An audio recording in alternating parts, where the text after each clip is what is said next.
कहता है check that the ratio तो क्वेश्चन नंबर है 1.3 है ना। अभी कहता है चेक दैट द रेशो, कौन सा वाला रेशो, ये वैल्यू दी हुई है इसने हमारे को, सीधा लिखेंगे यहां से सॉल्यूशन करके, now K E square by G M E M P. सबसे पहले तो ये कहता है इसको रेशो को चेक करो, ये डायमेंशनल लेस है या नहीं है। अच्छा, अगर जो डायमेंशनल लेस होगा तो इसकी कोई यूनिट नहीं होगी, इसका मतलब क्योंकि यूनिट से डायमेंशनल फॉर्मूला हम लोग बनाते हैं, है ना। तो सबसे पहले तो मैं आपको समझा देता हूँ ये के क्या है। वो वैल्यू तो पढ़ी कूलम्ब्स लॉ में, इज 1/4 पाई एप्सिलॉन नॉट, ये के वो है। इसमें देखो ये ई चार्ज ऑन इलेक्ट्रॉन, एक और ई है स्क्वायर है, तो यानी कि चार्ज ऑन प्रोटॉन हो सकता है, दोनों ही इलेक्ट्रॉन भी हो, चार्ज और इलेक्ट्रॉन, क्योंकि न्यूमेरिकल में हम भाई माइनस साइन तो लेते नहीं, तो प्रोटॉन इलेक्ट्रॉन का माइनस आने का नहीं है ना। ऐसा भी हो सकता है दोनों प्रोटॉन हो, ऐसा भी हो सकता है दोनों इलेक्ट्रॉन। हम देखते हैं नीचे से पता लग जाएगा फिर क्या है।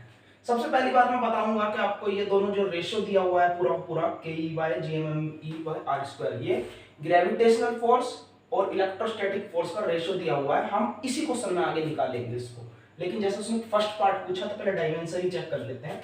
ये जी क्या है, ग्रेविटेशनल कांस्टेंट है। ये एम ई क्या है, मास ऑफ इलेक्ट्रॉन, यानी कि एक इसमें से ऊपर वाले में से इलेक्ट्रॉन है हमारा, समझ में आ जाएगा अभी आगे। ये दूसरा मास ऑफ प्रोटॉन, यानी कि एक प्रोटॉन है इसमें ई स्क्वायर में और एक इलेक्ट्रॉन है, ठीक है। चार दोनों पर सेम होते हैं इसलिए सीधा ई स्क्वायर को लगाया, ठीक है। डायमेंशन चेक करते हैं, के की डायमेंशन क्या होती है, यूनिट बता दे, यूनिट क्या होती है। F इज इक्वल टू ये होता है Q1 के Q1 Q2 bye R square, ठीक है। अब K की यूनिट निकालनी है, K इज इक्वल टू इसको इधर भेजो FR square by Q1 Q2, तो मैं यहां से कहूंगा इसकी यूनिट न्यूटन, इसकी मीटर स्क्वायर हो गई R स्क्वायर की, ये होगा कूलम्ब स्क्वायर, तो ये हो गया न्यूटन मीटर स्क्वायर, देखो कूलम्ब -2, ठीक है। अब मैं यहां से कहूंगा चार्ज ई, इलेक्ट्रॉन पर चार्ज और प्रोटॉन पर चार्ज की वैल्यू, मतलब की यूनिट क्या होती है भाई, चार चार्ज है coulomb square. G gravitational constant F is equal to G M M by R square, ये m2, ठीक है। तो यहां से भी इसको इधर लेकर जाओ, FR स्क्वायर बाय ये हुआ हमारा m1 m2, जी की यूनिट निकालनी है तो जी एक साइड छोड़ा, ये हो गया न्यूटन, ये हो गया मीटर स्क्वायर और ये हो गया केजी, ऊपर जाएगा इनवर्स केजी माइनस, ठीक है। और दो देखो ये मास, एक मास ये एक मास ये, तो मैं कहूंगा यहाँ पर केजी स्क्वायर। अगर ये नीचे वाला दिखाना नहीं आप रफ में कर सकते हो। अब देखो यहां से इससे ये कट गया पूरा, ठीक है, इधर वाला इस कूलम्ब से ये कट गया, -2 है +2 है, इससे ये कट गया, तो नो यूनिट, कोई यूनिट नहीं आई, देयरफॉर नो डायमेंशन, कोई डायमेंशन नहीं होगी। नेक्स्ट पार्ट देखते हैं इसका, आगे कहता है वो क्वेश्चन के अंदर, आगे कहता है कि look up the table of physical constant and determine the value of ratio. वो कहता है फिजिकल कांस्टेंट, यानी कि के ये कांस्टेंट ही तो होते हैं, जी एम मास कांस्टेंट होता है, तो इन सब की टेबल देखो और इसकी वैल्यू बताओ क्या होगी, ये जो रेशियो दिया हुआ है। सबसे पहले तो इस रेशियो को निकाल लेते हैं। नाउ इलेक्ट्रोस्टैटिक फोर्स क्या होती है, हमने बोला कि Q1 Q2 bye R square, ये मैंने फर्स्ट इक्वेशन बोली। ग्रेविटेशनल फोर्स इलेक्ट्रोस्टैटिक फोर्स से कुछ अलग होगी, मैंने F डैश बोल दिया। ये बोलेंगे G M E M P by R square. NEMP क्यों बोला, क्योंकि क्वेश्चन में उसने बोला भाई mass of electron mass of proton, तो मैंने भी mass of electron mass of proton लिया। इसी तरीके से मैं यहाँ पर भी क्या बोल दूंगा, E स्क्वायर, क्यों E इंटू E, एक इलेक्ट्रॉन एक प्रोटॉन, E स्क्वायर आ गया। ये सेकंड इक्वेशन, मैंने कहा equation first by equation second, तो मैं बोलूंगा F by F dash equal to, देखो इससे कटा डिवाइड करने पर, ठीक है, यहाँ पर नहीं दिखाना, डायरेक्ट कर देना, यहाँ पर इतना चलता है। तो ये हो गया के ई स्क्वायर, ये आएगा सोल्व करने, डिवाइड करने के बाद कर लेना की वैल्यू, तो ये हो गया G M E M P, यही वाला रेशो आ जाएगा जो दिया हुआ है, ठीक है। अब यहाँ से इसकी वैल्यू निकालेंगे, तो वैल्यू निकालने के लिए k की वैल्यू 9 इंटू 10 की पावर 9 होती है, E की वैल्यू होती है 1.6 इंटू 10 की पावर माइनस के 19 कूलम। ध्यान रखना बहुत लार्ज कैलकुलेशन है, हो सकता है एग्जैक्ट आंसर ना आए, अप्रोक्सीमेट आंसर आता है, क्योंकि मैं भी यहाँ पर वैल्यू को आपको स्प्लिट करके कराना चाहता हूँ। एग्जैक्ट आंसर जब आएगा जब आप पूरी कैलकुलेशन बिल्कुल एक्यूरेट करें, है ना। वैसे देखते हैं चलो क्या आता है। माइनर से छोटा सा अंतर आएगा, अप्रोक्सीमेट में होता है, क्योंकि लेकिन जो बड़ी वैल्यू है हमारी वो सेम होती है, यानी बहुत ही छोटा सा आंसर होता है। एक का मतलब कि मान लो 42 वैल्यू है तो 43 आ गई, 41 आ गई, लेकिन इसकी वैल्यू बहुत ज्यादा बड़ा डिफरेंस आता है दोनों में, तो उस वजह से कहते हैं कि भाई बहुत मतलब कि क्या है, अप्रोक्सीमेट में लिया जाता है। और आंसर भी अलग अलग बुकों में अलग अलग दिए हुए हैं, यानी कि अप्रोक्सीमेट में छोटा छोटे सी किसी ने अपने तरीके से करा उसके हिसाब से दिया होगा। 9 इंटू 10 की पावर 9, पहले देख तरीका समझ लो, इसका स्क्वायर है की स्क्वायर GMEMP, ये G की वैल्यू कितनी होती है 6.67 इंटू ग्रेविटेशनल कांस्टेंट की वैल्यू होती है, ये याद रख लेना, नहीं है तो लिख लो। मास ऑफ इलेक्ट्रॉन होता है 9.1 इंटू 10 की पावर माइनस के 31, मास ऑफ प्रोटॉन होता है 6.27 इंटू 10 की पावर माइनस के 27। आ गई होगी वैल्यू,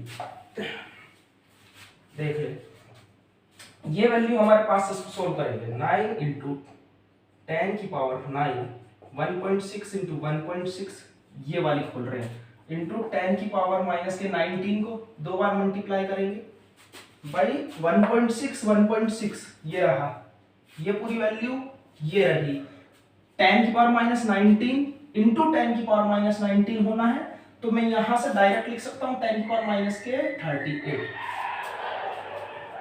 6.67 इंटू 10 की पावर माइनस के 11। अब मैं यहां से सीधा बोल सकता हूं 9.1 इंटू 10 की पावर माइनस के 31 है, 11 ये है ना, तो 31 और 11 कितनी हो गई और 27, है ना। जिन बच्चों को दिक्कत हो तो बेस सेम लो, मैं एक तरीके से और करके दिखाता हूं नए तरीके से। 9.1 जिनकी कैलकुलेशन वीक है उनके लिए, तो मैं 11 पावर वाला भी नहीं लिखता हूं, इंटू मैं इसको लिखूंगा 9.1 इंटू 6.27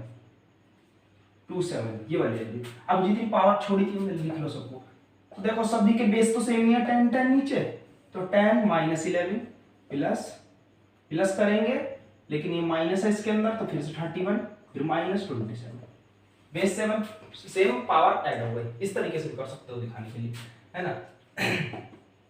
मैं दिखाता हूँ आपको, ये लो ये हो गया 9 इंटू 1.6 1.6 को करोगे कितना आएगा, कितना होता है 16 का स्क्वायर 36, ये हो गया लो 16 का स्क्वायर, यहाँ पर करके दिखाता हूँ 36 6 7 8 9, ये हो गया 16 6, जिनको पता है 16 का स्क्वायर कर लेना, 15 ये 2 हो गया 2.56, ये हो गया 2.56 इनका दोनों मल्टीप्लिकेशन। 9 भी है साथ में, चलो 9 की कर लेते हैं साथ में ही, 9 6 जा 54, 9 5 जा 45 और 5 50 हो गया, और ये 9 18 19 20 21 22 23 हो गया, ये लो 2 पावर 23.04, ये होगा 23.04। किस किस को करके आया, इसको इसको इसको सभी की मल्टीप्लाई। अब यहां से देखो इंटू 10 की पावर 9 इंटू 10 की पावर माइनस के 38, नीचे वाले देख लो 6.67 की मल्टीप्लाई 9.1 से कर दो, 6.67 को क्या ये लिख ले 6.7, देखो बाद की वैल्यू अगर जो 5 से बड़ी है राउंड ऑफ करा तो इधर वाली में 1 बढ़ा दो, यानी कि ये लो इसको 6 था ये 7 कर दिया हमने इसको ही, ठीक है। इसी तरीके से 6.27 तो इसको 6.3 लिख सकता हूँ 6.3, और यहाँ से इनको 7 3 जा 21 और ये बचा 6 3 जा 18 19 20, ये लो 20 मल्टीप्लाई करके 6 7 6 7 6 जा 42 हुआ, ये लो 4 2 36 40, ये 40 हुआ, ये 1 ये होगा 2 ये 2 ये 4 1 2 ये 42.21। अच्छा ये तो कितना करके आई मल्टीप्लाई, इसको और इसको मल्टीप्लाई करने के बाद आई 9.1 हो रहा है, तो 9.1 जो 42.21 और मैं मल्टीप्लाई करूँगा 9.1 से, हो सके तो 9 से ही मल्टीप्लाई कर लो, इतना बड़ा थोड़ी ना है, 1 की तो पॉइंट भी था 1।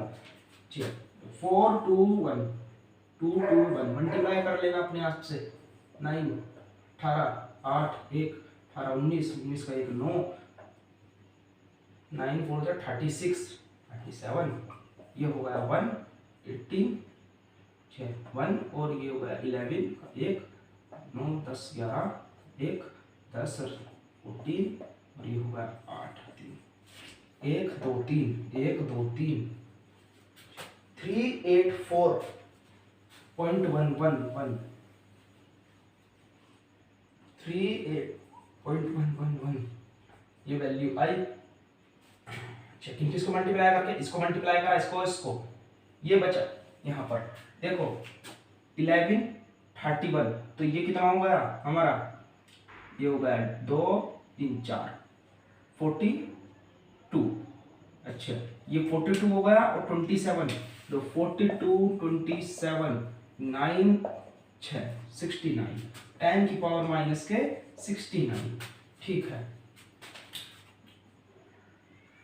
मैं इस वैल्यू को उठा करके ऊपर ले जाऊं 23.04, ये नीचे 384.111 टू 10 की पावर माइनस के 38, पहले से था बेस सेम है तो पावर ऐड करते चलो, प्लस 9 माइनस के 16, ये प्लस हो जाएगा, ऊपर जाएगी वैल्यू प्लस हो जाएगी तो प्लस हो जाएगा 69 है ना। अब यहां से इसको सोल्व कर सकते हो 23.04 है ना।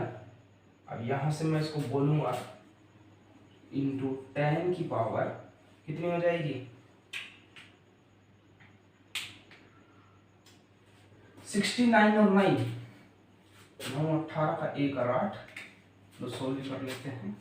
ये 69 और 9 हो गया हमारा मिला करके 78 में से 38 माइनस करो तो ये हो जाएगा 0, 7 में से 3 गया तो बचा 4, 40 पावर बच गई, किसके प्लस के 40। ठीक है, अब मैं यहाँ से कहूँगा इसको 384.111 आ गया आंसर।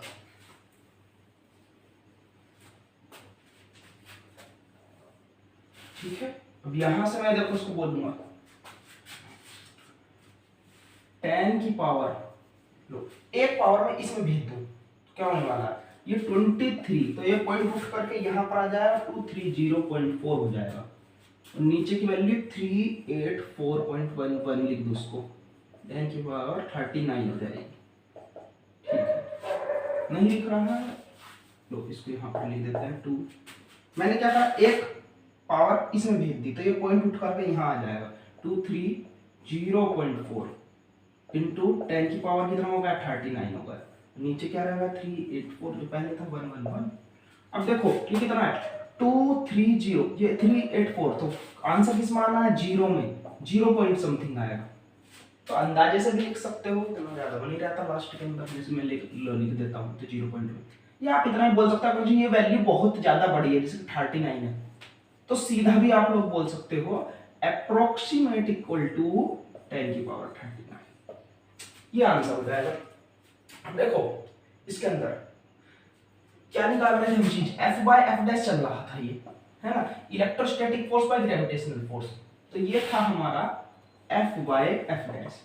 अगर जो मैं F को 10 की पावर 39 इंटू F डैश हो गया, यानी कि देखो ग्रेविटेशनल फोर्स में इतनी ज्यादा मल्टीप्लाई करनी पड़ रही है जब इलेक्ट्रोस्टैटिक फोर्स के अप्रोक्सीमेट इक्वल आ रहा है, तो मैं आंसर में क्या बोल सकता हूं, आंसर में क्या बोल सकता हूं कि ग्रेविटेशनल जो फोर्स है हमारी वो वीक होती है बहुत ज्यादा, किससे, इलेक्ट्रोस्टैटिक फोर्स से, बोल सकता हूं कि नहीं बोल सकता हूं, तो लिख लो इसमें एक लैंग्वेज वैसे बुकों में दी हुई है, द फैक्टर, तो मैं लिख देता हूं the factor K E square by R square GME represent the ratio of, बोल ही देता हूँ बहुत टाइम हो जाएगा इसको, represent the ratio of electrostatic force to the gravitational force. भाई किसके रेशो बताता है? Represent the ratio of gravitational force and electrostatic force between electron and a proton, between electron and a proton. Also the large value of ratios signify, also the large value of ratios signifies that the electrostatic force is much stronger than the gravitational force. The electrostatic force is much stronger than the gravitational force. बहुत ज्यादा है, जो बोला वही मैंने लिखवा दिया, बस यही बात आपको लिखनी है एग्जाम में। तो ये इसका आंसर था। अगर जो मैंने थोड़ा तेज बोला हो तो